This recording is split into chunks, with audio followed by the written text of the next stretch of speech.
Alright, so this question says that 2 to the power minus 3 times 3 to the power 4 all squared. Then we have into bracket 2 squared times 3 squared all cubed. So this, since the operator here is multiplication, it means the power affects both of the terms that we have here. So it means 2 affects 2 to the power minus 3 here. Then this power 2 also affects 3 to the power minus 3 to the power 4 here. So it means we have at the top we are going to have 2 to the power minus 3 squared times 3 to the power 4 also squared. That is what I mean by the power affects both of the terms. Then at the bottom too, this here also, the operator is multiplication. So it means the power is going to affect both of the terms. So in the same way, we have 2 squared to the power 3 times 3 squared also to the power 3. Then in indices, we know that when we have a number raised to an exponent, raised to another exponent, it means we have to multiply the exponents. That is negative 3 times 2. Here also 4 times 2. 2 times 3. 2 times 3. That means we have 2 to the power minus 3 times 2. That is what it means. Times 3 to the power 4 times 2. So we have done the top one. Then at the bottom, we have 2 to the power 2 times 3 times 3 to the power 2 times 3. So if we are simplifying it further, it means we are looking at the top. So we have 2 to the power minus 6, because minus 3 times 2 will give us minus 6. Then multiplied by 3 to the power 4 times 2 is 8. Then at the bottom we have 2 to the power 2 times 3 is 6, times 3 to the power 2 times 3 here also will give us 6. So let's continue here.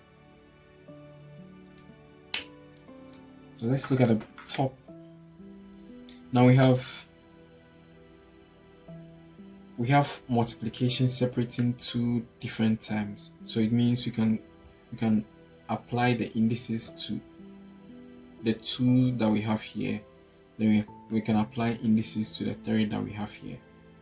So multiplication is like we are separating the 2. We are separating this term and then separating this term, because multiplication is at the top and the multiplication at the bottom here. So it means that we can make this separate. That is, we have it this way: 2 to the power minus 6 over 2 to the power 6 times 3 to the power 8 over 3 to the power 6. This is what I mean. So it's like we have a multiplication separating this term and this expression on the right here, like that. So it means we have 2 to the power minus 6. Now this is division. Okay, so let's write it this way: 2 to the power minus 6 over 2 to the power 6 times 3 to the power 8 over 3 to the power 6. So it means now we can apply the indices to this one. So that we have 2 to the power, the top indices or the top exponent is minus 6. But the division here means that we have to subtract, and then the power at the bottom is 6. So that is what it means. Then we do it for the the base is 3 as well. The indices that have the base of 3. So you have 3, the top number is 8, then the bottom number is 6. So be mindful when you're applying the indices here. -6, since this is division, you bring your minus sign, and the power at the bottom is 6. So here, the power is 8, it is division, so you bring your minus sign, then the power at the bottom. So if we are simplifying this further, we have -6 minus 6 is going to give us 2 to the power minus 12 times 8 minus 6, that is 2. Now in indices, whenever I have a to the power minus 1, it means I can write it as 1 over a. If I have a to the power minus 2, I can write it as 1 over a squared. So look at this expression here, or this equation here, and compare it to this.